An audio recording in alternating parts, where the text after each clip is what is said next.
Ed Nunez along with Mark Heil, 1985 graduate of Highland, 2024 Highland Sports Hall of Fame inductee. Mark, man, what a fabulous, we didn't even get to your documentary, man. I got a chance to watch that. Some of the players you played against, unbelievable. Talk a little bit about your career here at Highland. First, you mentioned Coach Ness, and he's somebody we got to think about trying to get into the Highland Sports Hall of Fame as well. But talk a little bit about your career here at Highland.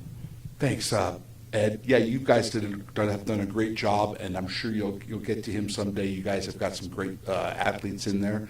Yeah, Mr. Ness to me was a very influential person in my life.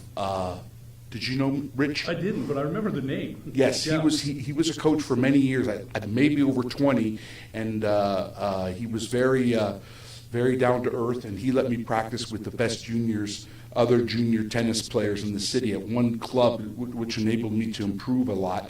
Even though, I don't want to take away from my other teammates, they had their practices too, but they understood in order. At that time, there was only singles, doubles, state champions, but they didn't have the team competition. That started in '93. Mm-hmm. So it was big, tennis is an individual sport, but Mr. Ness, wow, what a great person.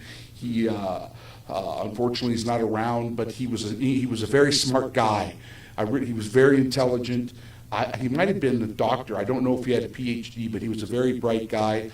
I had some great teammates, Randy Smith, Jester Banks, he came today. I had a great, we played over our dual matches over here, and there was a lot of traffic driving by, so it was hard to concentrate.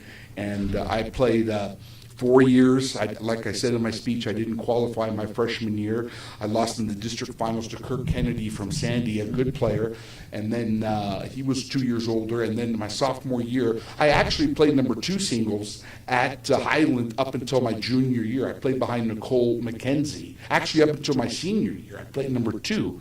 It's kind of interesting in the fact that Nicole McKenzie was number 1 and I was number 2. And in districts, we were on 2 people from each district qualified, but when we were on the opposite draw in districts and we got to the finals and they took 2 players into state from our district. There was 8 districts in '85. So I would qualify even though I would lose to him in the finals of district.